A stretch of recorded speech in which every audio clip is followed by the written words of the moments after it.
को इस तरह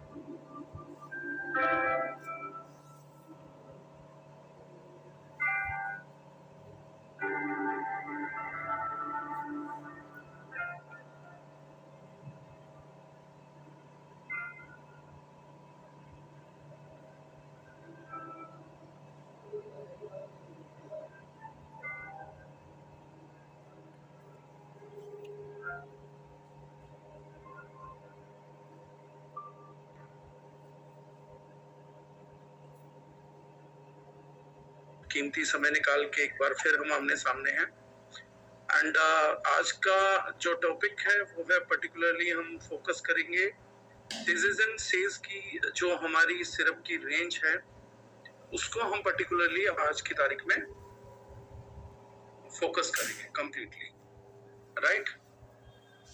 मेरा वॉइस क्लियर है? सब लोगों को आ रही है? जी सर, जी सर। तो सीजेज एंड सीज रेंज को अगर हम अपने लिए समझे, देखिए मैं हमेशा एक बात बोलता हूँ, प्रोडक्ट इनोवेशन में शायद मैं बेटर क्यों कर पाया, मैं सबको समझाता हूँ कि जीवन में दो चीजें हैं जो हमारी लाइफ बदल सकती है। पहली चीज जो प्राइमरी है, जिसके बिना कुछ भी चेंज नहीं होने वाला, वो है हमारी नीयत।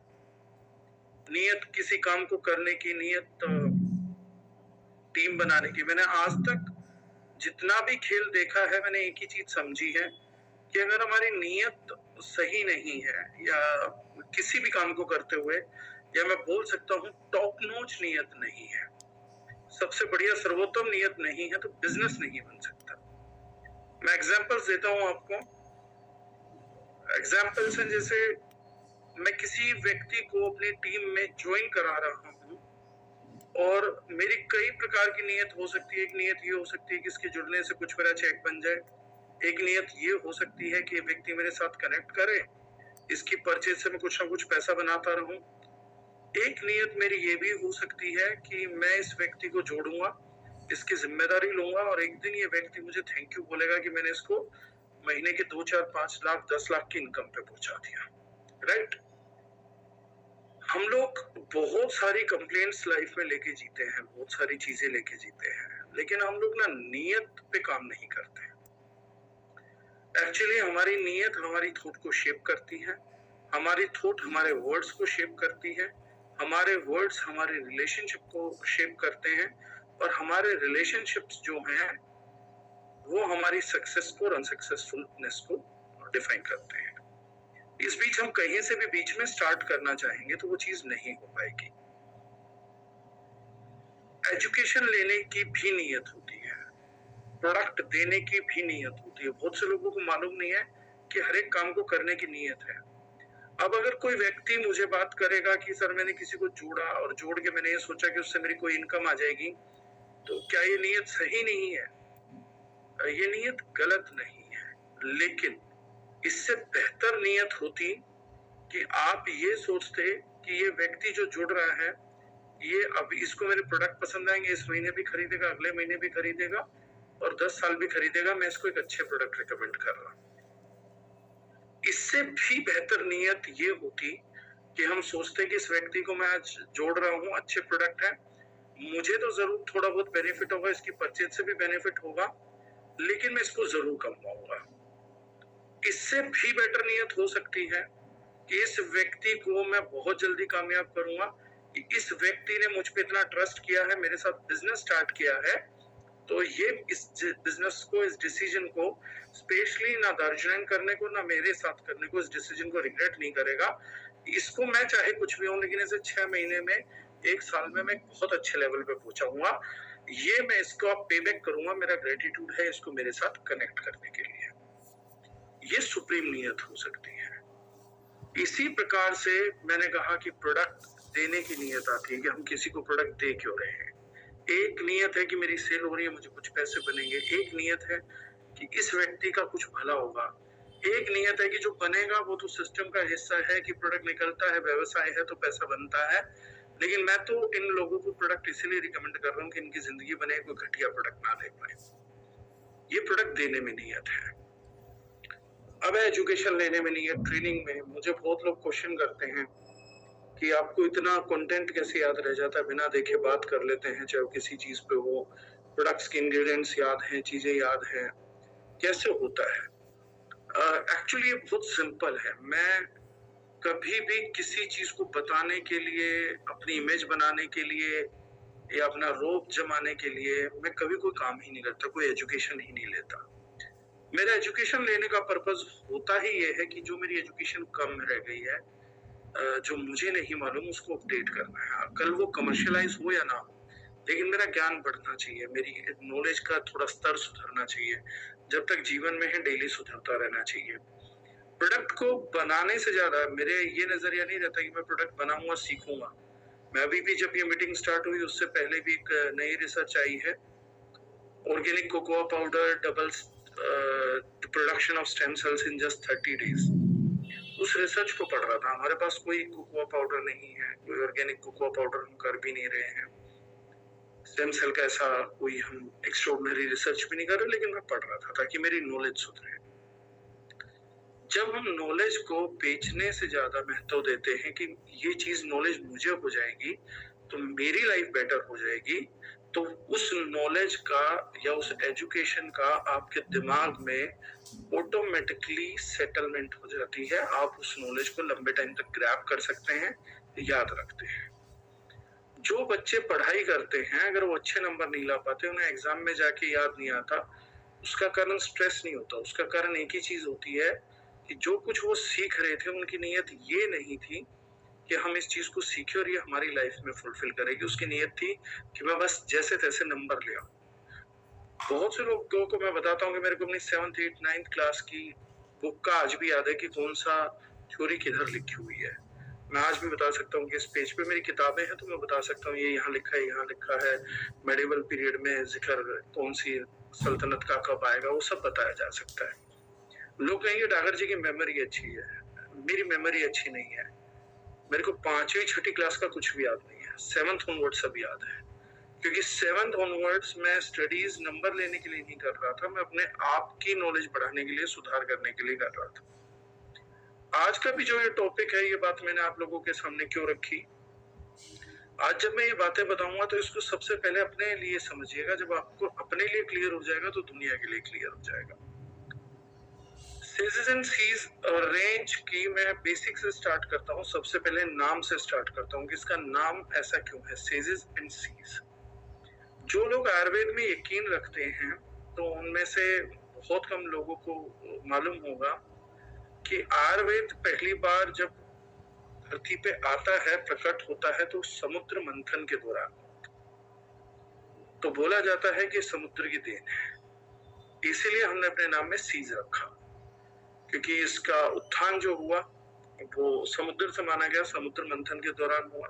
भगवान धन्वंतरी तभी प्रकट हुए, ऐसा मानना है, क्योंकि आयुर्वेदिक शास्त्र है और शास्त्रों में जब हम मानते हैं तो हम मानते वेदों का एक हिस्सा है आयुर्वेद।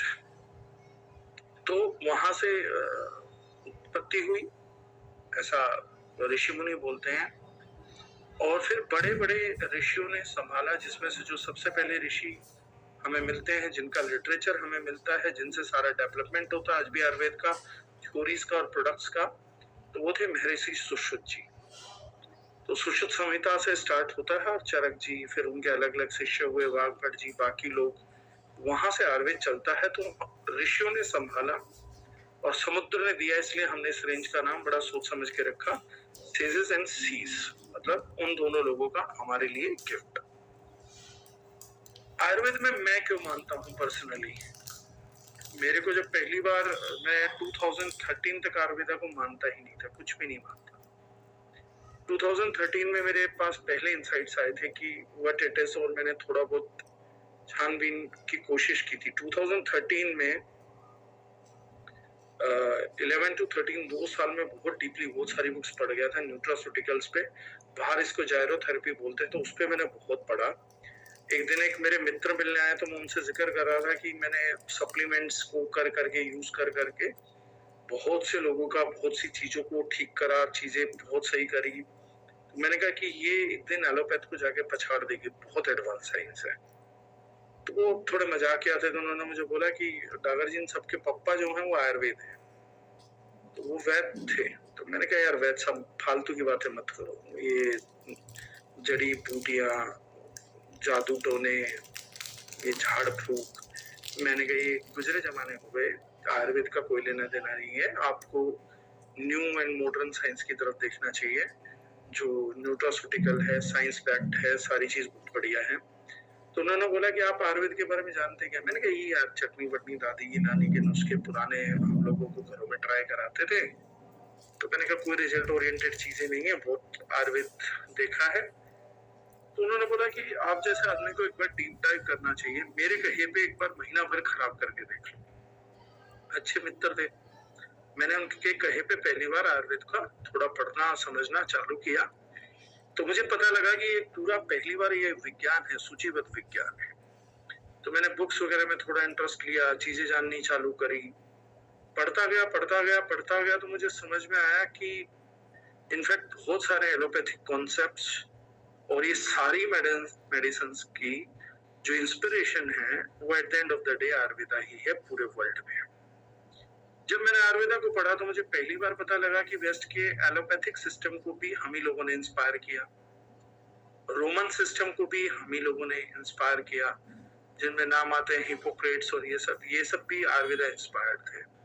कि जब मैंने आयुर्वेदा की हिस्ट्री पढ़ी तो मुझे पहली बार पता लगा कि the world first medical book ever written in any civilisation was Sushruta Samhita. फिर उसका अरबी ट्रांसलेशन हुआ किताब सुश्रुत, फिर वो ट्रांसलेशन होके इटली पहुंचा, इटली से पूरे यूरोप में फैला, फाइनली वो जाके यूएस में फैला। और इसी आयुर्वेद की वजह से इंडिया पे इतने सारे हमले हुए, अटैक्स हुए, क्योंकि हमारी जड़ी बूटी, हमारे विज्ञान लेने के लिए लोग पागल थे, वेस्ट पागल हो चुका था, सब कुछ था। लेकिन एक रास्ता मिल गया, जो रास्ता फिजिसिस्ट ने सुझा दिया केमिस्ट्री वालों को, हर एक्सपेरिमेंट को कुछ भी बात बोलने के लिए, क्योंकि उनके धर्म की बातें काटने के लिए बहुत सारे साइंटिस्टों ने बहुत सारी बातें कही थी। तो वो क्या बोलते थे कि कोई भी थ्योरी होगी उसको प्रूव करो, तो उन्होंने मेडिसिन्स में भी प्रूव करना चालू कर दिया सारी थ्योरीज को। वो विज्ञान धीरे धीरे, क्योंकि हम लोगों को क्या था कि 5500 साल पुराना ट्रस्ट था, हमारे आयुर्वेद सब कुछ देख लेता था, और बहुत गोल्डन पीरियड हम लोगों ने साथ जिया था। तो हम लोगों के दिमाग में, स्पेशली इंडियंस के दिमाग में, कहानी मैं आपको कह रहा हूँ, ये बहुत सारी चीजों को क्लियर करेगी। अगर आप सुनेंगे ना, तो लोगों के साथ बैठेंगे तो आप एग्जैक्टली आयुर्वेद है क्या उन्हें समझा पाएंगे। आपको समझना पड़ेगा, फिर आयुर्वेद है क्या वो आप समझा पाएंगे। उसके बाद आयुर्वेदिक प्रोडक्ट्स की ताकत क्या है वो समझ पाएंगे। सीधा नहीं समझ सकता कोई भी व्यक्ति ना। तो हम लोगों को आयुर्वेद पे कोई क्वेश्चन मार्क था ही नहीं, मतलब इंडिया में आयुर्वेद को पूछते थे हम लोग, तो हमारे दिमागों में कोई क्वेश्चन मार्क नहीं था कि हम उसको खंगाले जाने। लेकिन जैसे ही साइंटिस्टों ने करा, तो साइंटिस्टों ने बोला कि हम रिलीजन को नहीं मानते। जैसे गैलीलियो जो थे, वो अपने टाइम पे उन्होंने पहली बार बोला कि धरती गोल है, और तब के जो रिलीजियस शास्त्री थे उन्होंने बोला हुआ था कि धरती चपटी है, आदमी चलता रहेगा तो एक दिन गिर जाएगा। उसके लिए गैलीलियो को पनिश भी किया गया। तब से ये रिवाज चल पड़ा था कि कोई भी साइंटिस्ट अपनी बात बोलेगा तो बेबुनियाद नहीं बोलेगा। आप ध्यान से सुनिएगा मेरी बात जो मैं बता रहा हूँ, आप लोग बड़े एनलाइटेंड होंगे इस चीज से। उन्होंने बोला जो भी साइंटिस्ट कुछ भी बात बोलेगा तो उसे प्रूफ देना पड़ेगा, बिना प्रूफ के कोई भी नई थ्योरी को साइंटिस्ट नहीं बोल सकता।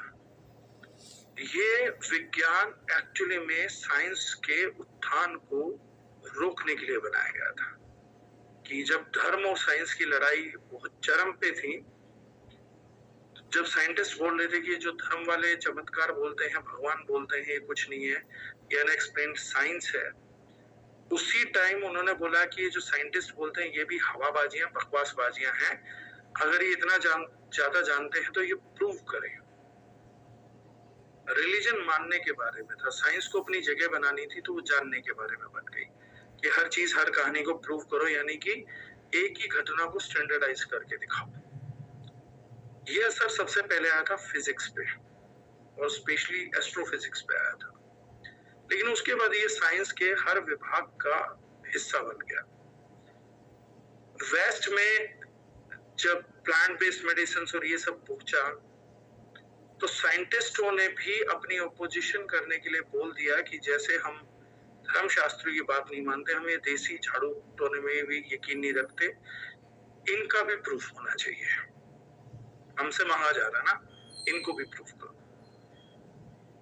उसमें उनके यहाँ पे एक चीज विकसित हो गई जिसमें वो आज भी हमसे आगे हैं, जिनको हम बोलते हैं क्लिनिकल स्टडीज या रिसर्च। तो वो अनायास ही एक रेजिस्टेंस बाहर था, लेकिन उस टाइम इंडिया में नहीं था। इंडिया में धर्म कोई भी पनपा, धर्म और साइंस अलग अलग नहीं जा रही थी। हमारे यहाँ साइंस एजुकेशन कभी धर्म का ही हिस्सा थी। आयुर्वेद मंदिरों में पढ़ाया जाता था, भूगोल मंदिरों में पढ़ाया गया है, गुरुकुलों में शिक्षा होती थी, गुरुकुलों में मंदिर होते थे। तो हमारे यहाँ कोई क्वेश्चन मार्क नहीं था, तो हमने रिसर्चेस नहीं करे।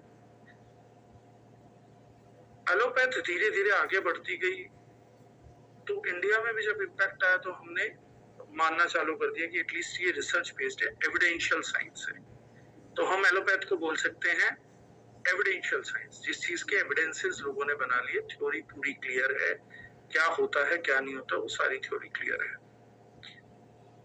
तो जब मैं आयुर्वेद के बारे में पढ़ना चालू हुआ तो मेरे दिमाग में कुछ बातें आई कि आयुर्वेद पे क्वेश्चन मार्क क्यों नहीं करा जा सकता। पहली बात, 5500 साल से कंप्लीटली प्रूवन साइंस है, तो आज के युग में जाके तो डेफिनेटली आप उस पर क्वेश्चन मार्क नहीं कर सकते। दूसरी बात, 5500 साल पहले किसी भी व्यक्ति का कोई भी फाइनेंशियली एम नहीं था, उन्हें किताबें लिख के बेचने में मजा नहीं आता था। इसका मतलब ये जो कुछ भी लिखा गया ये बहुत नियत से लिखा गया।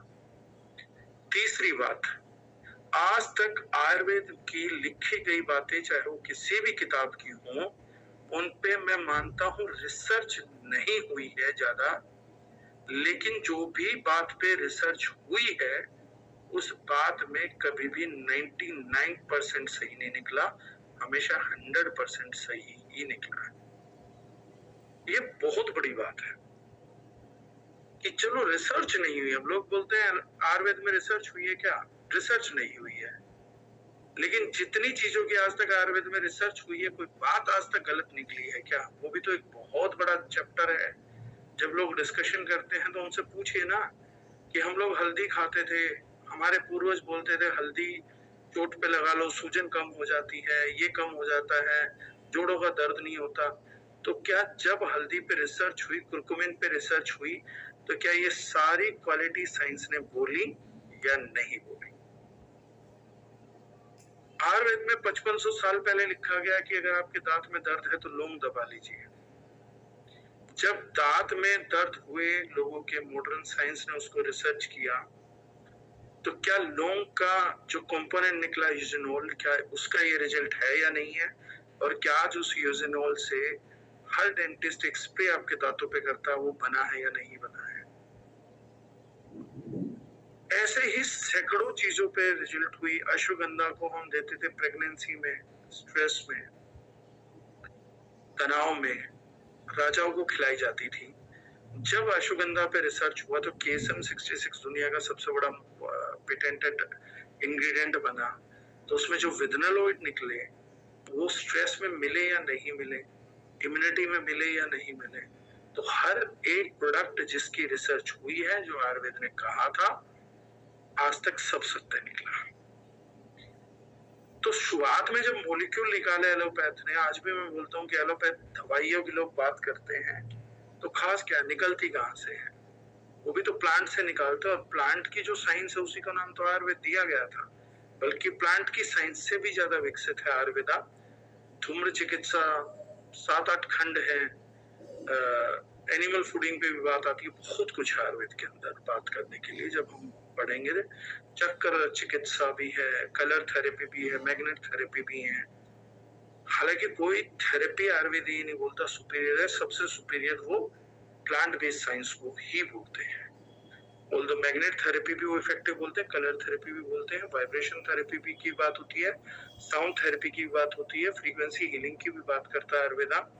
धूमर चिकित्सा की भी बात करता है, अरोमा थेरेपी की भी बात करता है, सर्जरी की भी बात करता है, लेकिन सबसे स्ट्रॉन्ग वो बोलते हैं कि प्लांट का कॉम्बिनेशन ही ह्यूमन बींग्स के लिए सबसे स्ट्रॉन्ग है। इन सब फैक्ट्स के कारण मेरा इस पे आस्था बनी।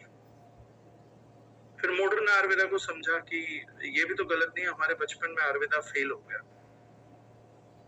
मैंने खुद अपने जीवन में आयुर्वेदिक दवाइयों को या मैं बोलूं घरेलू नुस्खों को अपने ऊपर सैकड़ों बार फेल होते हुए देखा था, अपने घर में भी सैकड़ों बार फेल होते हुए देखा था।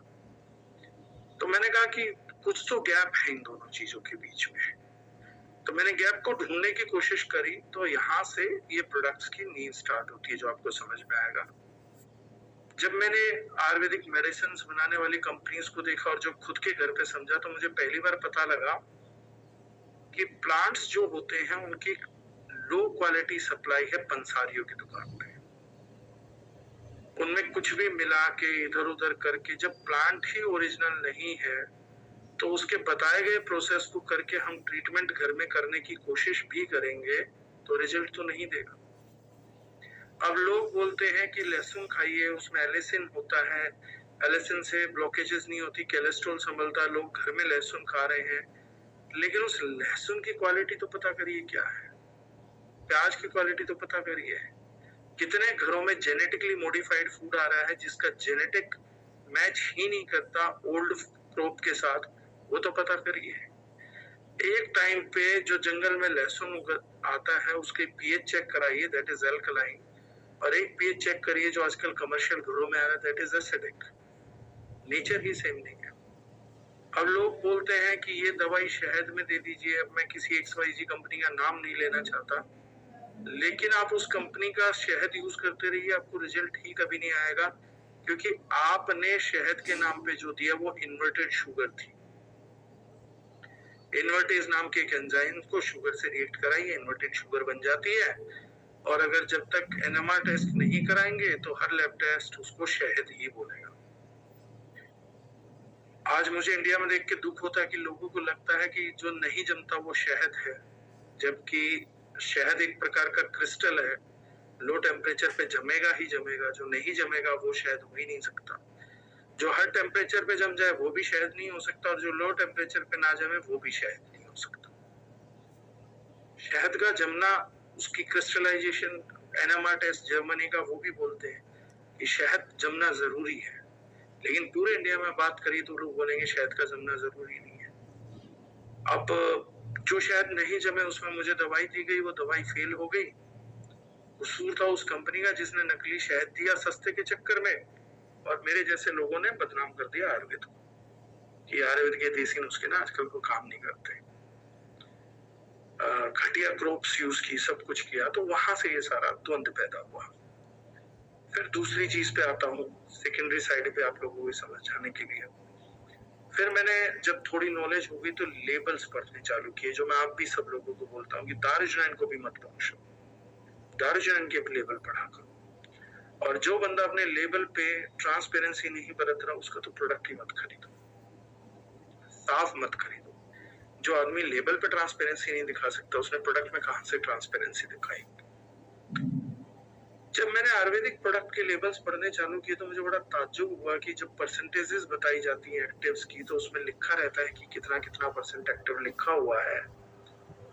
उसमें दवाइयों के अंदर, मेडिसिन के अंदर 90% तो सिर्फ शुगर सिरप था।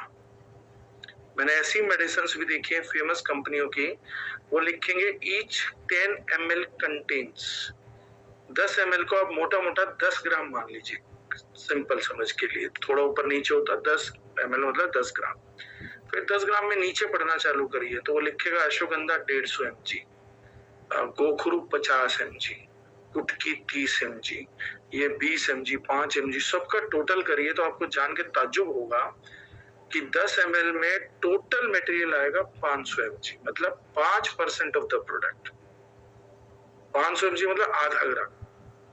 फिर हम इन लोगों से पूछे कि चलो आधा ग्राम तो जड़ी बूटियां डल गई है, बाकी 95% क्या है, तो वो नीचे लिखेंगे other ingredients, water, sugar, parabens, sodium EDTA, sodium metabisulphite, ये सब लिख के मिथाइल पैराबेन, आइसोपैराबेन या एमपीएस पीपीएस, शॉर्ट फॉर्म में मिथाइल पैराबेन, एमपीएस पीपीएस लिख के प्रोडक्ट खत्म। एमपीएस पीपीएस 0.2% डलते हैं प्रिजर्वेटिव्स, ये 0.2% में एक बार निकाल देता हूं, तो 94.8% प्रोडक्ट है शुगर सिरप, चाशनी। अब अगर 94.8% 20 ग्राम में किसी बच्चे को डोज देने जा रहा हूं, या मैं खुद को डोज देने जा रहा हूं 20 ग्राम की डोज, तो 1 ग्राम तो मेरी बॉडी में जड़ी बूटी जाएंगी और 19 ग्राम कुछ, मतलब 18 ग्राम कुछ, 19 ग्राम से थोड़ा सा कम, 18 ग्राम 900 mg, कुछ 970-80 mg, 90 mg मेरी बॉडी में चीनी जाएगी, चाशनी जाएगी। अब ये प्रोडक्ट हमारे को बचपन में दे रही है, क्योंकि हमारे माँ बाप को लेबल पढ़ने नहीं आते थे, जैसे आज भी हजारों लोगों को लेबल पढ़ना नहीं आता। तो 19 ग्राम चाशनी के साथ में 1 ग्राम जड़ी बूटी ले रहा हूं। ये फॉर्मुलेशन मैं जानना चाहता हूं सभी आयुर्वेदिक कंपनियों से। आज आप लेबल खोल के सबके पढ़ लिया। मेरे को एक छोटी सी बात जाननी है, जो भी कंपनी अपने आप को आयुर्वेदिक कंपनियां बोलती हैं, वो मुझे किसी भी आयुर्वेदिक कंपनी में दिखाएं, आयुर्वेदिक किताब में दिखाएं, जब किसी भी ऋषि मुनि ने इस चीज को कहीं पर भी एक जगह एडवोकेट किया हो कि 1 ग्राम जड़ी बूटी देने के लिए आप 19 ग्राम चाशनी का इस्तेमाल कर सकते हैं। जब किसी व्यक्ति ने आज तक, किसी ऋषि मुनि ने किसी किताब में नहीं लिखा और इसको आप कर रहे हैं, तो ये आयुर्वेदिक प्रोडक्ट लिखना और इसको कानूनन बोलना भी मेरी नजर में गलत है। अब कानून बन गए, मेरे कंट्रोल की बात नहीं, आपके कंट्रोल की बात नहीं है। अब ये कानून बन गए हैं तो चलो बन गए हैं। अब ये लोग कानूनन तो सही है कि कानून का पालन तो कर रहे हैं, कानून बन गया ऐसा, लेकिन नैतिकता के तौर पे ये सब लोग आयुर्वेद को ठग रहे हैं। ये लोग जनता को भी ठगते हैं और ये लोग आम जनता के साथ साथ आयुर्वेद को भी ठग रहे हैं। ये लोग आयुर्वेदिक कंपनियां नहीं है, ये आयुर्वेद को बदनाम और बर्बाद करने वाली कंपनियां हैं। मैं खुला बोल रहा हूँ, मैंने ये नहीं कहा कौन सी कंपनी अच्छी है कौन सी बुरी है, मैं तो बोल रहा हूँ सबका लेबल पढ़ो। जो लेबल पे बात कर रहा है वो ठीक है, मैं तो अगर कोई बोलेगा तो समर्थन भी कर रहा हूँ अच्छी कंपनी का, तो लेकिन बुरी कंपनी का तो मैं बोल ही रहा हूँ ठग है। अगर 100 ग्राम में आपका 50 ग्राम चाशनी है, 70 ग्राम चाशनी है, 90 ग्राम चाशनी है, तो प्रोडक्ट क्या बनाया आपने? चाशनी है। और अगर इतना था आपका तो आप हर्ब्स बना के दे देते, चाशनी लोग घर से मिला लेते। तो मुझे बड़ा डिसअपॉइंटमेंट हुआ कि आयुर्वेद के नाम पे इंडियंस का इतना सुपर्ब कनेक्ट है, लेकिन मैं अपनी रिसर्च की बात कर रहा हूँ, हो सकता है मेरी लिमिटेड रह गई हो, मैं उसकी जिम्मेदारी लेने को तैयार हूँ, लेकिन मुझे कोई भी पैन इंडिया ब्रांड नहीं मिला, कोई भी जो कि एथिकली और मोरली सही था। कानूनन सही बहुत ब्रांड ढूंढ पाया मैं। जब ये मेरे साथ हुआ तो फिर मैंने पढ़ा कि क्या आयुर्वेद मीठे के साथ बोलता है, तो पता लगा आयुर्वेद मीठों के साथ बोलता है। आयुर्वेद बोलता है शहद के साथ, खांड के साथ और गुड़ के साथ। ये 3 चीजें, जिसे खांड को खांडसार भी बोला जाता है, ये तीनों चीजों के साथ आप मेडिसिन दे सकते हैं। तीनों की प्रॉपर्टीज भी अलग अलग है। शहद उन दवाइयों में मीठे के तौर पे यूज होता है जिसका ट्रांसपोर्टेशन क्विक करना हो, इमीडिएट रिजल्ट चाहिए हो। गुड़ उन फॉर्मुलेशंस में यूज होता है, पुराना काला गुड़ यूज करना पड़ता है, वो उन फॉर्मुलेशंस में यूज करना पड़ता है जहां बेस की तासीर आपको गर्म चाहिए। फिर ऐसे प्रोडक्ट्स हैं जिनमें तासीर आपको ठंडी चाहिए, तो वहां पे आपको खांड यूज करनी पड़ती है। तो मीठा अलाउड है आयुर्वेदा में, और उसका नेचर भी बता रखा था कि किस नेचर में क्या होगा। दूसरा एक विज्ञान है लो पोटेंसी और हाई पोटेंसी का, कि जब आप मेडिसिन देते हैं और कई बार लो पोटेंसी देते हैं तो डाइजेशन पुअर होने के कारण हर्बल मेडिसिन पेनिट्रेट ही नहीं कर पाते इंटेस्टाइन को, रिजल्ट ही नहीं छोड़ पाते, वॉश हो जाते हैं। यानी बहुत खतरा है कि 20 ml में 1 ग्राम दवाई गई है तो 70 से 80% लोगों को उस हर्ब्स के एक्टिव्स भी ब्लड में नहीं जा पाएंगे। ये एक बहुत बड़ा डेंजर है और इसीलिए बहुत से लोग आयुर्वेद के रिजल्ट नहीं महसूस कर पा रहे थे। तो हमने 3 चीजों पे काम किया। एक, आयुर्वेद को शास्त्रोवत, मतलब जैसा शास्त्र लिखते हैं उसको वैसा बनाने की हम लोगों ने कोशिश की। दूसरा, हाई पोटेंसी डोजेजेस, यानी कि आप किसी भी हमारे प्रोडक्ट में ये नहीं पाएंगे कि 20 ग्राम का डोज गया हो और आपको 1 ग्राम हर्ब्स मिली हो। मतलब मिनिमम आपको जो मिलेगा तो 10 ग्राम, 11 ग्राम, 12 ग्राम, 9 ग्राम से ऊपर ही मिलेगा, उससे नीचे नहीं मिलेगा। और जिस प्रोडक्ट में आपको 9 ग्राम की भी हर्ब्स मिल रही हैं, उसका भी शायद 1 या 2 प्रोडक्ट है और उसका भी कारण पर्टिकुलरली ये है कि उस फॉर्मूले में बहुत ज्यादा कड़वी जड़ी बूटी यूज हो रखी है, जिसको कि अगर मैं डायरेक्टली दूंगा तो इंटेस्टाइन से वोमिट कर देंगे आप। अगर बहुत कड़वी चीज आपके इंटेस्टाइन में पहुंच जाए तो आपकी वोमिटिंग स्टार्ट हो जाती है, तो उसको हम नहीं दे सकते। तो वहां हमने 45% तक का नेगोशिएशन करा है कि हाई डोसेस तो रखेंगे पर 45% माल तो तब भी जाना चाहिए, जड़ी बूटी तब भी जानी चाहिए। और रेस्ट जो 11% से लेके हमारा लगभग 5% तक बचता है सिरप्स में, 5 ग्राम, 11 से 5 से 11 ग्राम, वो भी इनडायरेक्टली आपको एक तरीके से स्मॉल मेडिसिन ही मिल सकती है कि खांड मिली है तो मतलब उसमें आपकी बॉडी को थोड़ा कूल डाउन करेगी, आपकी बॉडी में जो बढ़ा हुआ पित्त है उसको शांत करेगी। और अगर गुड़ मिला है तो वो आपकी आव को खत्म करेगा, डाइजेशन को बढ़ाएगा, मोशंस को बैलेंस करेगा और आपको बहुत सारे मिनरल्स देगा, जिसकी वजह से आयरन एब्जॉर्प्शन और वो आपका बढ़ेगा।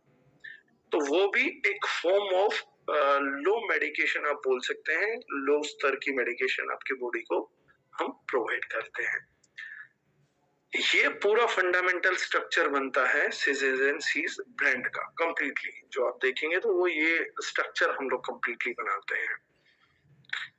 इससे आपको दूसरे ब्रांड से कंपेयर करने में रिजल्ट में ये होता है कि आप दूसरे ब्रांड्स के मुकाबले अगर उसमें 1 ग्राम है और आपके प्रोडक्ट में 11 ग्राम है, यानी कि मेडिसिनल जो आपको पूर्ति मिलती है वो 10 से 11 गुना की मिलती है, 10 to 11 टाइम्स मिलती है। दूसरे ब्रांड्स के कंपैरेटिवली आपका प्रोफाइल बहुत स्ट्रॉन्ग है। और जिसमें 5 ग्राम जड़ी बूटी है तो यानी कि उसकी कॉस्ट का 20 गुना कम से कम, प्लांट के एक्टिव से देखेंगे तो 20 गुना आपकी कॉस्ट होनी चाहिए। और मैं गारंटी करता हूं आप लोगों को, जब आप इस तरीके से कंपेयर करेंगे, खाली एक्टिव्स का भी कंपेयर करेंगे, तो सबसे बड़ा प्राउड आपको इस चीज पे भी होगा कि दारुजनैन आयुर्वेदिक सेगमेंट में इंडिया की सबसे सस्ती कंपनी भी है, जिसके प्रोडक्ट रेट बाजार से एटलीस्ट 1/4 मिनिमम आपको मिलेंगे। और बड़े कुछ ब्रांड्स के मुकाबले आपको 1/10 और 1/20 रेट भी मिलेंगे।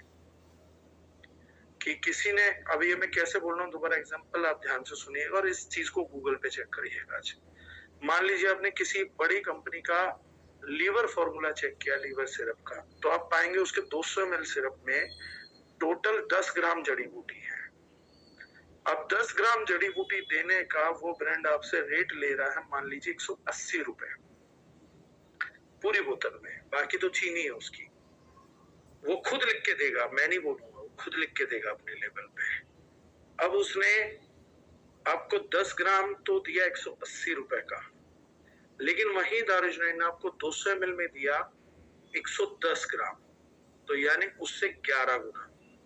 तो प्रोडक्ट की कीमत हमारे की होनी चाहिए थी 180 × 11, यानी लगभग 2000 रुपए का। क्योंकि उसका 2000 रुपए का सिरप पिएंगे तब आपकी बॉडी में जाके 110 ग्राम जड़ी बूटी जाएगी। तो होना तो ये चाहिए था कि हम प्रोडक्ट का प्राइस 2000 होना था, लेकिन वहीं पे दारुजनैन का प्राइस है मान लीजिए 250 रुपए। तो ये हो गया 1/8, यानी कि उस प्रोडक्ट के मुकाबले हमारा जो प्राइस है वो आधा नहीं है, 1/4 नहीं है, बल्कि उसकी कॉस्टिंग का केवल 8वां भाग दारुजनैन ले रही है। और ये चैलेंज मैं आपको MRP पे देता हूं, उनका रेट और हमारा रेट MRP पे चेक करिए तो भी आपको 1/3 से 1/4 का रेट का रिजल्ट मिलेगा। इतना बड़ा अंतर है। एक तो उनका प्रोडक्ट गट से पार नहीं होगा, दूसरा मैं चीनी खा रहा हूँ, तीसरा उनको रेट भी हद से ज्यादा दे रहा हूँ। ये बाजार के अंदर चल रहा है। इन्हीं सारी प्रॉब्लम का सॉल्यूशन करने के लिए हमने सिज़लिन सिरप की रेंज उतारी थी। अब लीवर डिटॉक्स है या लीवर संजीवनी है या हेमोग्रो है या नारी संजीवनी है, ये प्रोडक्ट्स आपको पता है किस किस पर्पस के लिए हैं, लेकिन आपको ये नहीं पता कि एक कॉन्फिडेंस नहीं आता, ये काम करेगा तो क्यों करेगा और दूसरे किसी आयुर्वेदिक के मुकाबले करेगा तो क्यों करेगा। आज का मेरा टॉपिक मेनली इसी बात पे था। काम करेगा क्योंकि इस साइंस को डेवलप करने के लिए जो मैं पहली चीज बोल रहा था ना, नीयत। आयुर्वेद को जिन लोगों ने डेवलप किया उनमें से किसी की नीयत कमर्शियल कभी थी ही नहीं। उनकी नीयत थी कि जो उनको नॉलेज हो चुकी थी संसार की, प्लांट्स की, ये दुनिया में बनी रहे, जड़ जड़ तक पहुंचे और लोग इससे अपना बेनिफिट ले पाए। इसलिए उन्होंने सारी मेडिसिन आपके घर के आजू बाजू के प्लांट से दे दी, जो पहले घरों में उगते थे। हर व्यक्ति के घरों के आजू बाजू जंगल होता था, जो उन जंगलों में चीज थी। मतलब ना तो जड़ी बूटियां बिकेंगी ना कोई चीज बिकेंगी, उन लोगों का दिया गया विज्ञान है। रिसर्च में हमेशा 100% खरा उतरा है। तो नीयत अच्छी थी, इसलिए आज तक 5500 साल में इस स्ट्रीम को कोई चैलेंज नहीं कर पाया। और सिर्फ 20 साल का डाउनफॉल झेलने के बाद आज ना केवल इंडिया में, पूरे वर्ल्ड में आयुर्वेदिक प्रोडक्ट की डिमांड सबसे ज्यादा आ रही है। अकेली इंडस्ट्री है आयुर्वेदा पूरे ग्लोबली, आप लोगों को जान के ताज्जुब होगा, जिसका कैगर 30% से ज्यादा चल रहा है। इससे बड़ी इंडस्ट्री इस टाइम पूरे वर्ल्ड में दूसरी कोई नहीं चली, पूरे ग्लोब में कोई नहीं चल रही है। 30% एंड अबव कैगर की इंडस्ट्री है ये। मुझे ताज्जुब हुआ, एक ब्रांड का मैं आज हेमोग्लोबिन का सिरप चेक कर रहा था, तो मैं लिटरली बताता हूँ, उस ब्रांड के एडवर्टाइज में आप देख लेंगे, उन्होंने लिखा हुआ है कि 29.07% हर्ब्स डाली है हमने, ये उस ब्रांड ने खुद लिखा है। और बोलते हैं हम इंडिया का हाईएस्ट एक्टिव यूज करने वाली कंपनी, और वो इस टाइम आयुर्वेदा की नंबर 1 कंपनियों में से एक है, टॉप 3 में है। हमारे हेमोग्लोबिन के प्रोडक्ट में 60% एक्टिव है। उन्होंने 29 में हमने आपको इंडिया का बेस्ट डिक्लेयर कर दिया, और वो झूठ भी नहीं बोल रहे। उन्होंने दारूजन देखी नहीं होगी, देखी होती तो लिखने की हिम्मत ना कर पाते, बाकी सारी देख ली थी बाजार की, तो उन्होंने झूठ नहीं लिखा कि 29.07 उनका हाईएस्ट है। लेकिन मैं कल उम्मीद करूंगा, उनको एक मेल डालूंगा और बोलूंगा सर ये क्लेम हटा लो, ये जो प्रोडक्ट है हमारा 6-7 साल से है बाजार में, और ये आपके प्रोडक्ट को खुला चैलेंज है, ये नहीं करने देता आपको, इंडिया का हाईएस्ट ये है। लेकिन ये तर्क मैंने आपको क्यों बोला, ये एक्टिव वाली बात मैं अकेला नहीं बोलता। आप चाहें, मैं नाम नहीं लूंगा, ML फार्मेसी का प्रोडक्ट है, आप जाके ऑनलाइन उन्हीं की साइट पे चेक कर लीजिएगा कि वो ये क्लेम कर रहे हैं या नहीं कर रहे हैं, और इस टाइम अच्छा प्रोडक्ट है, बड़ा प्रोडक्ट है।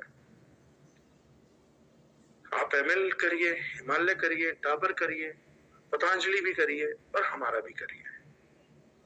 मैं मना ही नहीं करता, मैं तो बोलता हूँ लेबल पढ़िए, खुद चुनिए। मेरा ये, मुझे को बोलेगा कि ये प्रोडक्ट बेस्ट क्यों है, मैं क्यों बोलूं बेस्ट है, मैं बताऊंगा बेस्ट का आकलन कैसे किया जाता है, आप जाके करिए चेक।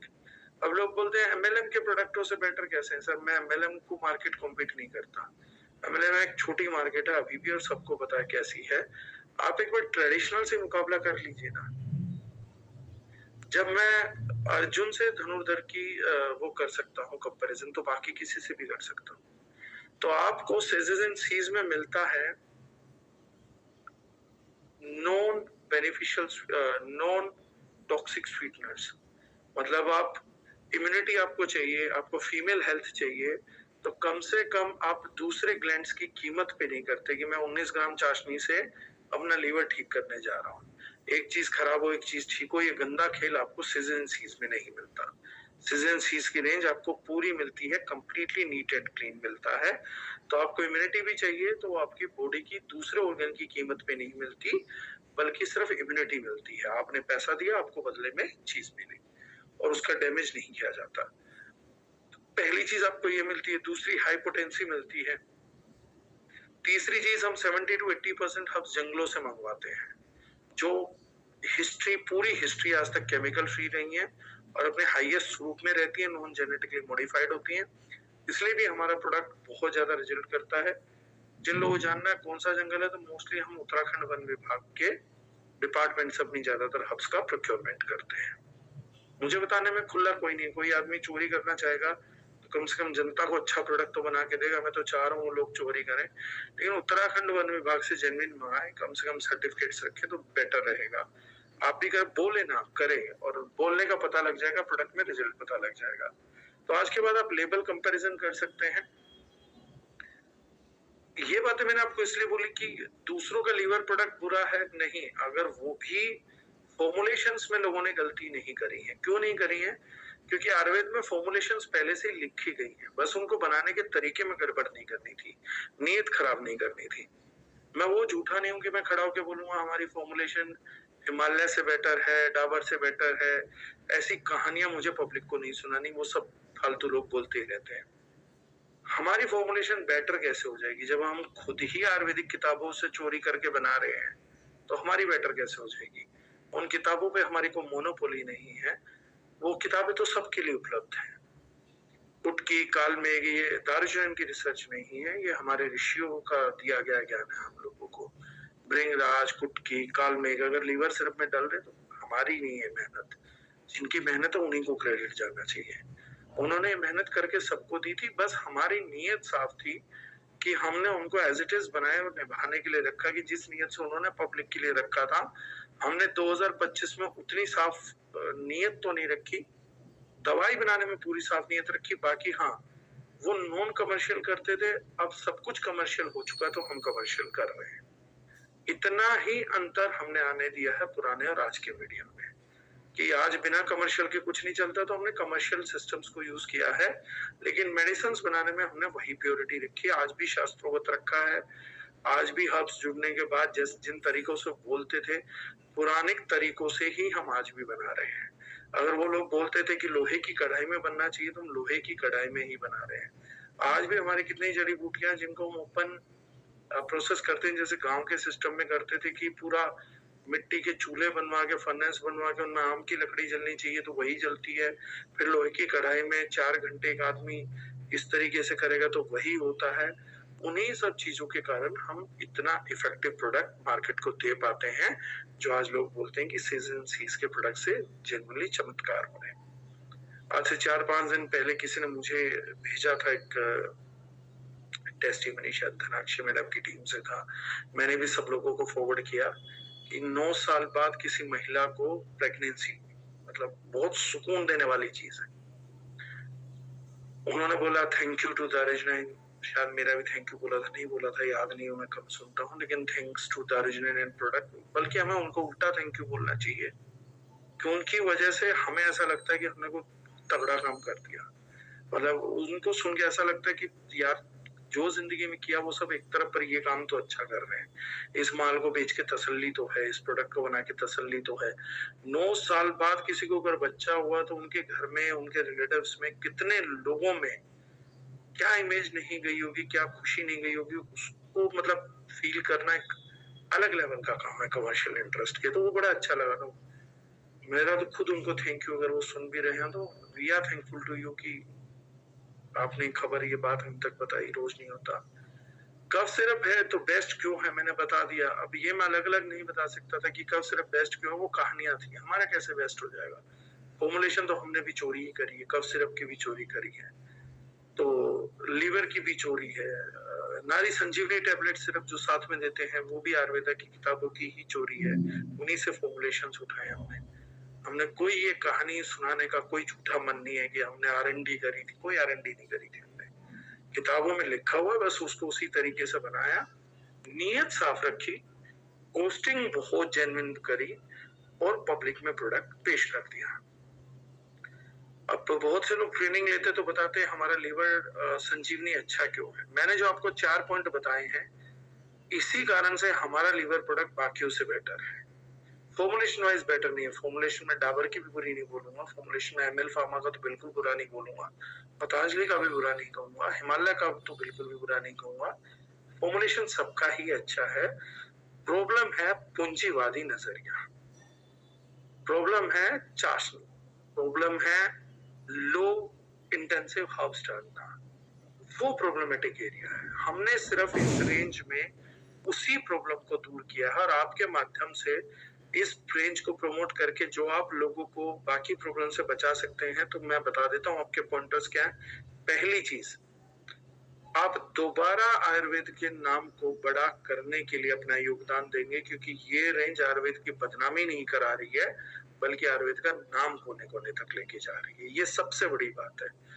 मेरे इस प्रोडक्ट के अचीवमेंट रेंज का अगर मैं कुछ बोलूंगा तो मैं सिर्फ एक ही चीज अचीव करना चाहता हूँ कि बाकी कंपनियों ने जो आयुर्वेद को मेरे जैसे लोगों की नजर में बुरा बना दिया था, मैं उस इमेज को बदलना चाहता हूँ अगले 20 से 30 साल काम करके। कि लोग, मैंने पहले ही बोला और ये आज नहीं बोल रहा हूँ, ये मैंने जो प्रोडक्ट रेंज की थी तब भी बोला था कि मैं ये टारगेट करना चाहता हूँ कि आयुर्वेद का नाम बढ़े, मेरा नाम ना बढ़े, आयुर्वेद का नाम बढ़े। जो आयुर्वेद के हिस्से में गालियां आई हैं इतना बड़ा काम करने के बाद, उस छवि को बदलने की जिम्मेदारी सिटीजन रेंज की है। ये मेरा प्रथम काम है कि आयुर्वेद की छवि बदलनी चाहिए। इसको अपना क्रेडिट नहीं मिल पाया, और क्रेडिट क्यों नहीं मिल पाया? क्योंकि जिन्होंने इसके नाम पे धंधा करा उन्होंने ही इसकी बदनामी कर दी।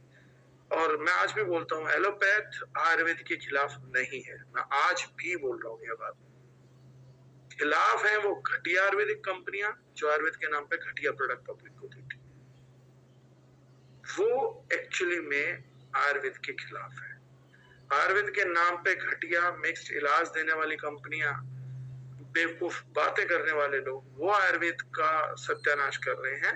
एलोपैथ ने ऐसी कोई एक्टिविटी कभी नहीं करी कि जो आयुर्वेद का उन्होंने हमेशा एक ही चीज कहा कि बस इनकी क्लिनिकल स्टडी नहीं है। उसका रीजन भी आज मैंने आपको बता दिया, क्लिनिकल स्टडी क्यों नहीं थी। लेकिन मैंने दूसरा पक्ष भी आपको बता दिया कि क्लिनिकल स्टडी जब भी होंगे आयुर्वेदा ठीक ही पाया जाएगा। तो पहला काम है, आयुर्वेद का नाम बनाने में आप मदद करते हैं इस ब्रांड की हेल्प से। दूसरी चीज आप मदद करते हैं कि लोगों को आयुर्वेदिक प्रोडक्ट से जो चाहिए उसके लिए कोई साइड इफेक्ट नहीं होता, स्वीटनर से या बाकी एमपीएस से पीपीएस से। कैंसर लेके वो लोग अपनी खांसी ठीक नहीं करते कम से कम, या लीवर ठीक नहीं करते, या स्टोन ठीक नहीं करते। ये उनका दूसरा बेनिफिट आता है।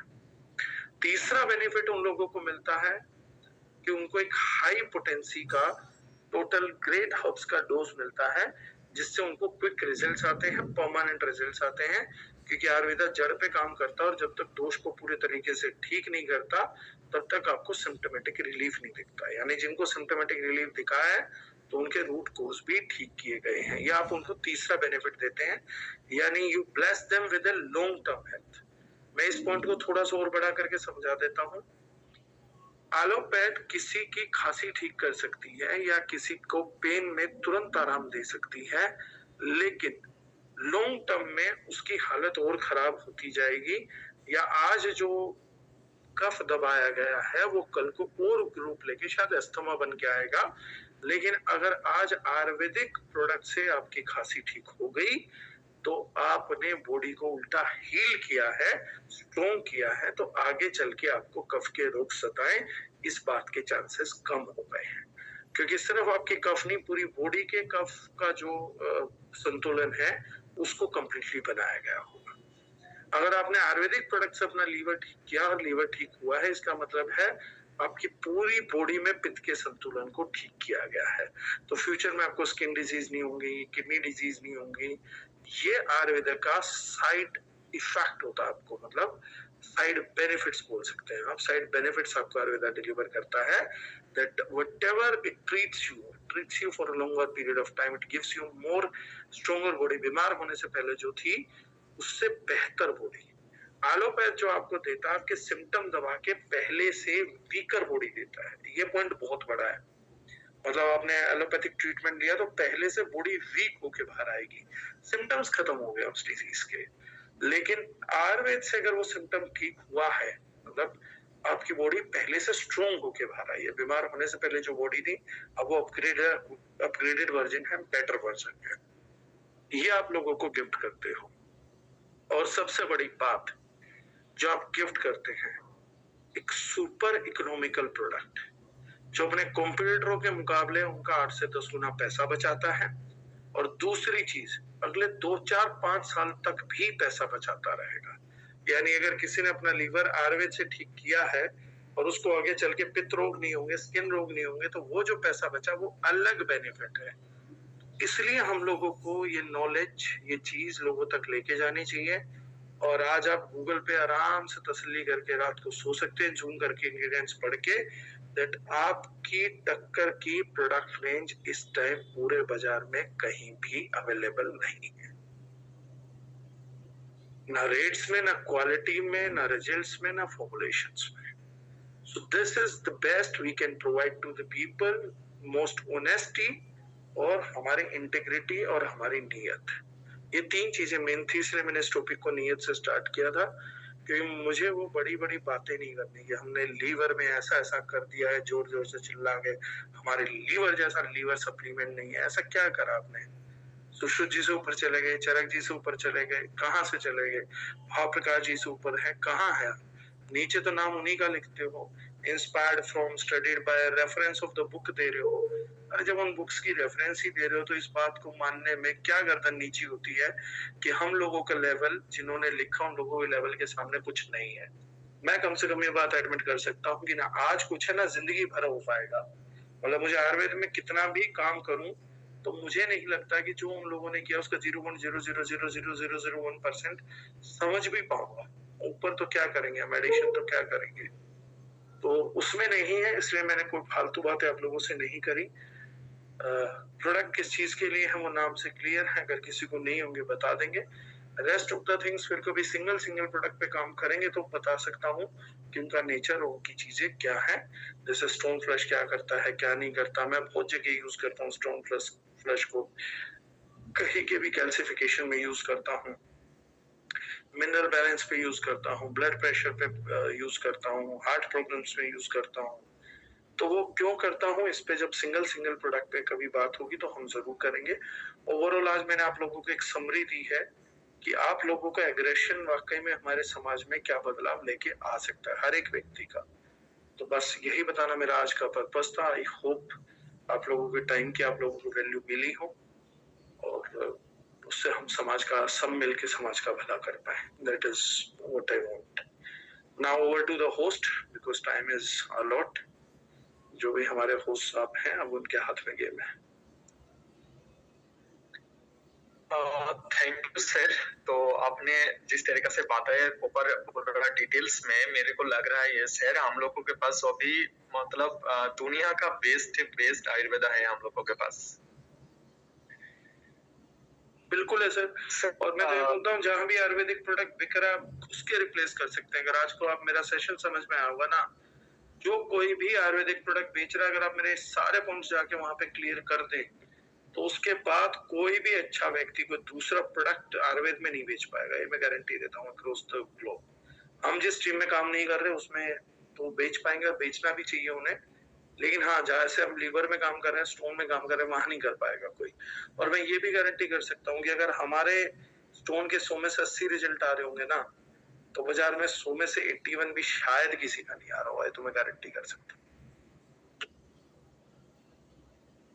राइट सर, राइट, बिल्कुल। आपने जो चीज ला करके हम लोगों को दे दिया बिजनेस करने के लिए सर, सैल्यूट सर आपको। मतलब पिछले वाला हम लोग ये सुनते हैं हम लोगों को प्रोडक्ट बेस्ट है, बेस्ट है, बेस्ट है। क्यों बेस्ट है ये कोई नहीं बोलता, सिर्फ बेस्ट है ये नाम सुनते हैं। क्योंकि आज क्लियरिटी से पता चला क्या क्या होना चाहिए, हाफ्स कितना होना चाहिए। आज का डेट में मार्केट जो बोल रहा है मैं नंबर 1 हूँ, अगर आपका जो बात है सर उसको भी पता नहीं है, मतलब ये प्राउड होता है सर। क्योंकि हम लोग जिस ऑर्गेनाइजेशन के साथ जुड़े हुए हैं, वो भी काम कर रहे हैं, लोगों को दे रहे हैं, लोगों को इतना हेल्प हो रहा है मार्केट में, तो ये सिर्फ प्राउड का बात है हम लोगों के लिए। सर मेरा एक थोड़ा सा एक रिव्यू है। मतलब कुछ दिन मैंने, हम लोगों ने जब शुरू किया था, आप जो मिदनापुर में आए थे, मेरा मम्मी का यूरिन का प्रॉब्लम था। मैंने आपको लेकर के एक पूरा एक टेस्ट रिपोर्ट दिखाया था, आपने मेरे को कुछ सजेस्ट किए थे सर। वो 20 साल का प्रॉब्लम था, मैंने आपको भी बोला था उस टाइम, जब 20 साल का प्रॉब्लम था। आज का वो दिन 1.5 साल पहले, मेरे को भी 1.5 साल हो गया, कंप्लीट होने जा रहा है सर। वो दिन और आज का ये दिन